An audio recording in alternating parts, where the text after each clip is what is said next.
Ça fait 2 mois qu'on leur dit qu'on veut, avec des points de rupture, et ça fait 2 mois qu'ils nous ont interdit une Volner. Mais attendez, ouvrez les oreilles, les gars. Nous on veut, mais avec une vraie rupture, camarades.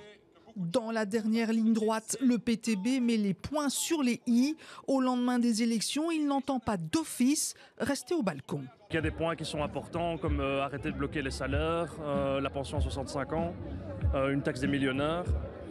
Et sur quelques points comme ça, alors le PTB est tout à fait prêt à le gouvernement. Depuis que je suis né, en fait, c'est ça que je vois, c'est une politique libérale avec l'austérité et tout. Et je pense que les points de rupture du PTB, c'est justement ce qui va permettre de pouvoir changer cette politique-là. Gouverner au lendemain du 9 juin, on n'y est pas encore, même si pour les militants du PTB, l'essentiel est ailleurs. Toutes les propositions qui sont faites sont plus qu'avenantes. Et on a prouvé, même en dehors d'une année électorale, qu'on se bat encore et encore, on ne lâche rien. Et c'est pas parce qu'on est en opposition qu'on gagne rien, justement. C'est un parti qui ne trahit pas, et donc il arrive à obtenir des victoires.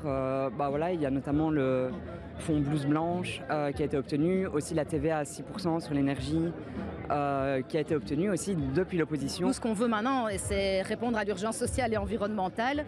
L'Europe n'est pas du tout dans cette dynamique-là pour l'instant, et donc c'est ça notre enjeu. Reste que faire partie d'un gouvernement de gauche. Le président du PTB veut en tout cas y croire, avec un appel du pied aux socialistes et aux écolos. J'ai dit à PSC Écolo, franchement, faisons une majorité ensemble, mais avec des points de rupture. J'ai par exemple ramener la pension à 65 ans, c'est une revendication du monde du travail, c'est une revendication du peuple, il faut pouvoir mettre des points de rupture en avant. J'ai dit cette question d'une taxe des millionnaires, et on peut discuter laquelle, hein, mais au moins qu'on ait un impôt sur la fortune, mais pas comme tous les partis font, avec un programme pendant les élections, et puis après le jeter à la poubelle après le 9 juin, c'est pas notre manière de faire.